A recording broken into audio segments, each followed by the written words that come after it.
പ്രവാചകൻ മുഹമ്മദ് നബിയെ കുറിച്ച് എനിക്ക് പഠിക്കാൻ കഴിഞ്ഞത് സ്വാമി വിവേകാനന്ദനിൽ നിന്നും മഹാത്മാഗാന്ധിയിൽ നിന്നുമാണ്. ലോകാരാധ്യനായ നമ്മുടെ രാഷ്ട്രപിതാവ് മഹാത്മാഗാന്ധി പറയുന്നു, അദ്ദേഹത്തിന്റെ കൃത്യം വാക്കുകൾ ഉദ്ധരിച്ചാൽ, ദശലക്ഷക്കണക്കിന് മനുഷ്യരുടെ ജീവിതത്തെ സ്വാധീനിക്കുന്ന പ്രവാചകൻ മുഹമ്മദ് നബിയുടെ ജീവിതത്തെ കുറിച്ച് എനിക്ക് കൂടുതൽ കൂടുതൽ അറിയാൻ താല്പര്യമുണ്ട്. ഞാൻ ആഴത്തിൽ പഠിച്ചപ്പോൾ അദ്ദേഹം തികച്ചും നിസ്വാർത്ഥനായ, അദ്ദേഹത്തിന്റെ കൂടെയുള്ളവരോടുള്ള അദ്ദേഹത്തിന്റെ സ്നേഹം, നിസ്വാർത്ഥമായ ഇഷ്ടം, ദൈവത്തിലുള്ള വിശ്വാസം, ഭക്തി, ഇതെല്ലാം കൊണ്ടാണ് അദ്ദേഹത്തിന്റെ സൗരഭ്യം ലോകം മുഴുവൻ പ്രസരിച്ചത് തുടങ്ങിയ കാര്യങ്ങൾ മഹാത്മാഗാന്ധി സൂചിപ്പിക്കുന്നത്. വളരെ രസകരമാണ് ഇംഗ്ലീഷിലെ വാചകങ്ങൾ. അതേപോലെ സ്വാമി വിവേകാനന്ദൻ, ഇന്ത്യ കണ്ട ഏറ്റവും വലിയ ഹിന്ദു സന്യാസിമാരിലായ സ്വാമി വിവേകാനന്ദൻ 1900 അദ്ദേഹം കാലിഫോർണിയയിൽ നടത്തുന്ന ഒരു ഗംഭീര പ്രഭാഷണമുണ്ട്.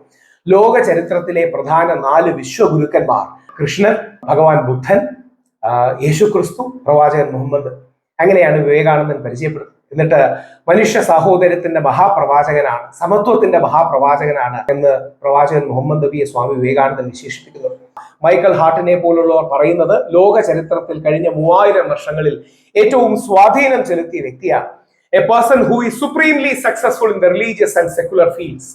മതപരവും മതേതരവുമായ മേഖലകളിൽ ഇത്രമാത്രം സക്സസ്ഫുൾ ആയ ഒരു വ്യക്തി വേറെ കാണില്ല എന്ന് പറഞ്ഞ് മൈക്കൽ ഹാർട്ടിനെ പോലെ ഇസ്ലാം മത വിശ്വാസി അല്ലാത്ത, ഏഷ്യക്കാരനല്ലാത്ത, അമേരിക്കനായ വെളുത്ത വംശജനും അവരുടെ അവകാശങ്ങൾക്ക് വേണ്ടി പോരാടുന്ന സയന്റിസ്റ്റ് എഴുത്തുകാരനായ മൈക്കൽ ഹാർട്ട് വരെ പ്രവാചകൻ മുഹമ്മദ് നബിയെ കുറിച്ച് അങ്ങനെയാണ് സൂചിപ്പിച്ചിരിക്കുന്നത്.